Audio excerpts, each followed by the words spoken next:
ಆದರೆ ಟ್ರೈಲರ್ ನೋಡಿದ್ಮೇಲೆ ಅಂತೂ ಮಾತೇ ಬರ್ತಾ ಇಲ್ಲ ಗುರು. ಆ ರೇಂಜಲ್ಲಿದೆ ಕ್ವಾಲಿಟಿ.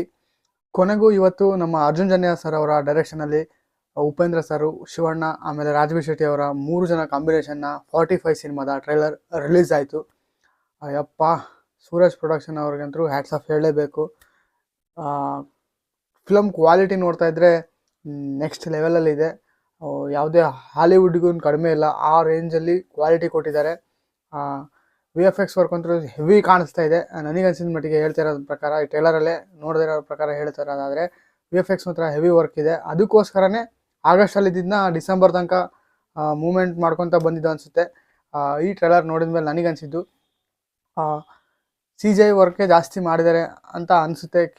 ಯಾಕಂದರೆ ರಿಯಲಿಸ್ಟಿಕ್ಕಾಗಿ ಬರಬೇಕಲ್ವಾ, ಹಾಗಾಗಿ CG ವರ್ಕ್ನೇ ಜಾಸ್ತಿ ಮಾಡಿಸಿದ್ದಾರೆ ಕೆಲವೊಂದು ಹತ್ರ. ಅದ್ಭುತವಾದಂಥ ಟ್ರೈಲರ್ ಅಂತ ಹೇಳೋಕ್ಕೆ ಇಷ್ಟಪಡ್ತೀನಿ.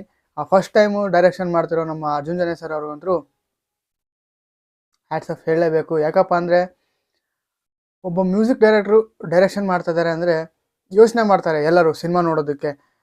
ಮ್ಯೂಸಿಕ್ ಮಾಡೋದು ಬಿಟ್ಟು ಇವನೇನು ಗುರು ಫಿಲಮ್ ಮಾಡ್ತಾನೆ ಅಂತ ಕೆಲವೊಬ್ಬರೆಲ್ಲ ಅನಿಸಿರುತ್ತೆ. ಕೆಲವೊಬ್ಬರಿಗೆಲ್ಲ, ನನಗೂ ಕೂಡ ಅನಿಸಿತ್ತು, ಯಾಕೆ ಇವರು ಮ್ಯೂಸಿಕ್ಗೆ ಚೆನ್ನಾಗಿ ಮಾಡ್ತಾ ಇದ್ರಲ್ಲ, ಫಿಲಮ್ನೆಲ್ಲ ಏನಕ್ಕೆ ಈ ರೇಂಜಲ್ಲಿ ಈಗ ಈ ಟೈಮಲ್ಲಿ ಯಾಕೆ ಹಿಂಗೆ ಮೂವ್ ಆಗ್ತಾ ಇದ್ದಾರೆ ಅಂತ ನನಗೂ ಶಾಕ್ ಆಯಿತು. ಆದರೆ ಟ್ರೈಲರ್ ನೋಡಿದ್ಮೇಲೆ ಅಂತೂ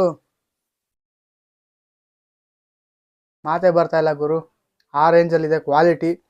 ಆಮೇಲೆ ಸ್ಟೋರಿನ ನೋಡ್ತಾ ಇದೆ. ಈಗ ನನಗೆ ಸ್ಟೋರಿನ ಡೀಟೇಲಾಗಿ ಬಿಟ್ಕೊಟ್ಟಿಲ್ಲ ಸಿನಿಮಾದ ಈ ಟ್ರೈಲರಲ್ಲಿ, ಸಣ್ಣದ ಟ್ರೈಲರಲ್ಲಿ, 2.5 ನಿಮಿಷ ಇರೋ ಟ್ರೈಲರಲ್ಲಿ. ನನಗನ್ಸಿರೋ ಪ್ರಕಾರ ಒಬ್ಬ ಸ್ಟಾರ್ಟಿಂಗಲ್ಲೇ ಹೇಳ್ತಾರಲ್ಲ, ಗೋರಿ ಕಾಣಿಸ್ತಿದೆಯಲ್ಲ, ಅದರಲ್ಲಿ ಹುಟ್ಟಿದ್ದು ಮತ್ತು ಸಾವಿಂದು ಎರಡರ ಮಧ್ಯೆ ಒಂದು ಡ್ಯಾಶ್ ಇದೆಯಲ್ಲ, ಅದರಲ್ಲಿ ಮನುಷ್ಯನ ಜೀವನ ಇರುತ್ತೆ ಅಂತ ಹೇಳಿದಾರಲ್ಲ. ನನಗನ್ಸಿರೋ ಮಟ್ಟಿಗೆ ಏಂಜಲ್ ಇವಿಲ್ ಅಂತ ಹೇಳ್ಬಿಟ್ಟು ನಾವೆಲ್ಲ ಟಾಮ್ ಆ್ಯಂಡ್ ಜೆರಿ ಒಳಗೆಲ್ಲ ನೋಡ್ತಾ ಇದ್ವಲ್ಲ, ಈಗ ಟಾಮ್ ಆ್ಯಂಡ್ ಜೆರಿ ಆಗಿರ್ಬೋದು, ಕಾರ್ಟೂನಲ್ಲೆಲ್ಲ ಕೆಲವೊಂದು ಸಲ ನಾವು ನೋಡ್ತಾ ಇದ್ವಿ. ಕೆಲವೊಂದರಲ್ಲೆಲ್ಲ ನೀವು ಅಬ್ಸರ್ವ್ ಮಾಡಿರಬಹುದು, ಒಂದು ಸೈಡು ಏಂಜಲ್ ಟೈಪ್ ಇರೋದು ಬರುತ್ತೆ, ಒಂದು ಸೈಡು ಹಿಂಗೆ ರಾಕ್ಷಸನ್ ಥರ ಇರೋದು ಕೆಂಪು ಕಲರ್ ಒಂದು ಬರುತ್ತಿತ್ತು, ಇನ್ನೊಂದು ಕಡೆ ವೈಟ್ ಕಲರ್ ಬರ್ತಿತ್ತು. ನನಗೆ ಅನ್ಸಿದ ಮಟ್ಟಿಗೆ ಹೇಳ್ತಿರೋದು ಆ ರೇಂಜಲ್ಲಿ ಇರಬಹುದು ಕ್ಯಾರೆಕ್ಟರ್ಸ್ ಅಂತ ಅನಿಸ್ತಾ ಇದೆ. ಅಥವಾ ಅವರಿಬ್ರದ್ದು ಆಮೇಲೆ ರಾಜವೀರ್ ಶೆಟ್ಟಿ ಅವ್ರಿಗೂ ಏನು ಕನೆಕ್ಷನು ಅನ್ನೋದು ನನಗೆ ಕ್ಲಿಯರಾಗಿ ಗೊತ್ತಾಗ್ತಾ ಇಲ್ಲ. ಸಿನಿಮಾ ಇನ್ನೇನು ಇದೇ ತಿಂಗಳು 25ನೇ ತಾರೀಕು ಬರ್ತಾ ಇದೆ. ನೋಡೋಣ. ಸಿನಿಮಾದ ಬಗ್ಗೆ ಹೋಪ್ ಇತ್ತು ಈ ಸಿನಿಮಾದ ಮೇಲೂ, ಆದರೆ ಆ ಹೋಪು ಡಬಲ್ ಆಗಿದೆ ಅಂತ ಹೇಳೋಕ್ಕೆ ಇಷ್ಟಪಡ್ತೀನಿ. ಒಂದು ದಿನ ಅದ್ಭುತವಾದಂಥ 2 ಕನ್ನಡ ಸಿನಿಮಾಗಳು ರಿಲೀಸ್ ಆಗ್ತಾ ಇದ್ದಾವೆ. ಮಾರ್ಕ್ ಆಗಿರ್ಬೋದು, ಆಮೇಲೆ 45 2 ಸಿನಿಮಾಗಳಿಗೂ ಆಲ್ ದ ಬೆಸ್ಟ್ ಹೇಳೋಕ್ಕೆ ಇಷ್ಟಪಡ್ತೀನಿ. ಅದರಲ್ಲೂ ಈ 3 ಜನ ಇರೋ ಸಿನಿಮಾ ಬಿಗ್ಗೆಸ್ಟು ಬಜೆಟಲ್ಲಿ ಮಾಡಿದ್ದಾರೆ ಅನಿಸ್ತಾ ಇದೆ.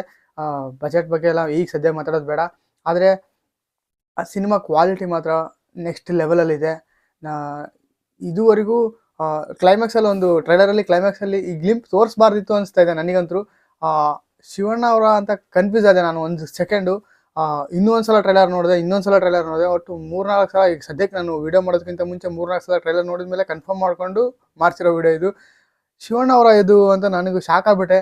ಆ ರೇಂಜಲ್ಲಿ ಲುಕ್ಕು ಮೇಲೆ ಬಹಳ ಕಾನ್ಸಂಟ್ರೇಷನ್ ಮಾಡಿದ್ದಾರೆ ನಮ್ಮ ಅರ್ಜುನ್ ಜನ್ಯ ಸರ್ ಅವರು. ಸಿನಿಮಾಗೆ ಏನು ಬೇಕು ಅಂತ ಡೀಟೇಲಾಗಿ ವರ್ಕ್ ಮಾಡಿರೋ ಸಿನಿಮಾ ಇದು. ಅವ್ರಿಗಂತೂ ಆಲ್ ದ ಬೆಸ್ಟ್ ಹೇಳಲೇಬೇಕು. ಅದ್ಭುತವಾದಂಥ ಈ ಟ್ರೈಲರ್ ನೋಡಿದ ಮೇಲಂತೂ ನನಗೆ ಭರವಸೆ ಜಾಸ್ತಿ ಆಯಿತು ಈ 45 ಸಿನಿಮಾದ ಮೇಲೆ ಅಂತ ಹೇಳೋಕ್ಕೆ ಇಷ್ಟಪಡ್ತೀನಿ. ಅದ್ಭುತವಾದಂಥ ಟ್ರೈಲರ್ ನಾನು ನೋಡಿದೆ ಅಂತ ಅನ್ನಿಸ್ತಾ ಇದೆ ನನಗೆ. ನೀವೆಲ್ಲ ಟ್ರೈಲರ್ ನೋಡಿದರೆ ನಿಮ್ಗೆ ಏನು ಅನ್ನಿಸ್ತು ಅನ್ನೋದನ್ನ ಮಿಸ್ ಮಾಡಿದೆ ಕಮೆಂಟ್ ಮಾಡಿ. ರಾಜವೀರ್ ಶೆಟ್ಟಿ ಅವ್ರ ಆ್ಯಕ್ಟಿಂಗ್ ಅಂತೂ ಹೇಳೋದೇ ಬೇಡ, ಅದ್ಭುತವಾಗಿ ಬಂದಿದೆ ಅವ್ರದ್ದು ಕೂಡ. ಏನಿದು ಸ್ಟೋರಿ ಅನ್ನೋದೇ ಕನ್ಫ್ಯೂಷನಲ್ಲಿದ್ದೀನಿ ನಾನು ಇವಾಗ್ಲೂ ಕೂಡ. ಸಿನಿಮಾ ನೋಡಬೇಕು, ಸ್ಟೋರಿ ತಿಳ್ಕೊಬೇಕು ಅಂದರೆ. ಅದಕ್ಕೆ ಇನ್ನೇನು 45 ನಿಮ್ಮ ಹತ್ತಿರದ ಚಿತ್ರಮಂದಿರಗಳಲ್ಲೆಲ್ಲ ರಿಲೀಸ್ ಆಗೋಕ್ಕೆ ರೆಡಿಯಾಗಿದೆ. ಇದೇ 25ನೇ ತಾರೀಕು ಬರ್ತಾ ಇದೆ. ಎಲ್ಲರೂ ಸಿನಿಮಾನ ಥಿಯೇಟ್ರಲ್ಲಿ ಹೋಗಿ ನೋಡಿ ಎಂಜಾಯ್ ಮಾಡೋಣ ಅಂತ ಹೇಳೋಕ್ಕೆ ಇಷ್ಟಪಡ್ತೀನಿ. ಯಾಕಪ್ಪ ಅಂದರೆ ಇದು ಒಂಥರ ವಿಜುವಲ್ ಟ್ರೀಟ್ ಇದೆ ಈ ಸಿನಿಮಾದಲ್ಲಿ. 3 ಜನ ಬಿಗ್ ಸ್ಕ್ರೀನಲ್ಲಿ 3 ಜನ ಬಿಗ್ ಆ್ಯಕ್ಟ್ರಸ್ ಅಂದರೆ ಉಪೇಂದ್ರ ಶಿವಣ್ಣ ಅವರ ಕಾಂಬಿನೇಷನ್ನು ಬಹಳ ವರ್ಷಗಳ ನಂತರ ಬರ್ತಿರೋದು. ಅದರಲ್ಲೂ ನಮ್ಮ ರಾಜವೀರ್ ಶೆಟ್ಟಿ ಅವರು ಕೂಡ ಈಗ ಎಂಟ್ರಿ ಆಗಿದ್ದಾರೆ. 3 ಜನದ ಬಿಗ್ಗೆಸ್ಟ್ ಕಾಂಬಿನೇಷನ್ನು ಬರ್ತಿರೋ ಸಿನಿಮಾ ಅಲ್ಲ, ಹಾಗಾಗಿ ಹೋಪ್ ಮಾತ್ರ ಜಾಸ್ತಿ ಆಗ್ತಾ ಇದೆ ಈ ಸಿನಿಮಾದ ಮೇಲೆ ಅಂತ ಹೇಳೋಕ್ಕೆ ಇಷ್ಟಪಡ್ತೀನಿ. ನೀವು ಟ್ರೈಲರ್ ನೋಡಿದರೆ ನಿಮ್ಗೆ ಏನು ಅನ್ನಿಸ್ತು ಅನ್ನೋದನ್ನ ಮಿಸ್ ಮಾಡಿದೆ ಕಮೆಂಟ್ ಮಾಡಿ. ಇದೇ ರೀತಿ ಎಕ್ಸ್ಕ್ಲೂಸಿವ್ ವೀಡಿಯೋಸ್ಗಳಿಗೋಸ್ಕರ ನಮ್ಮ ಚಾನಲ್ನ ಸಬ್ಸ್ಕ್ರೈಬ್ ಮಾಡ್ಕೊಳ್ಳಿ ಅಂತ ಹೇಳ್ತಾ ಥ್ಯಾಂಕ್ ಯು. ಜೈ ಹಿಂದ್, ಜೈ ಕರ್ನಾಟಕ.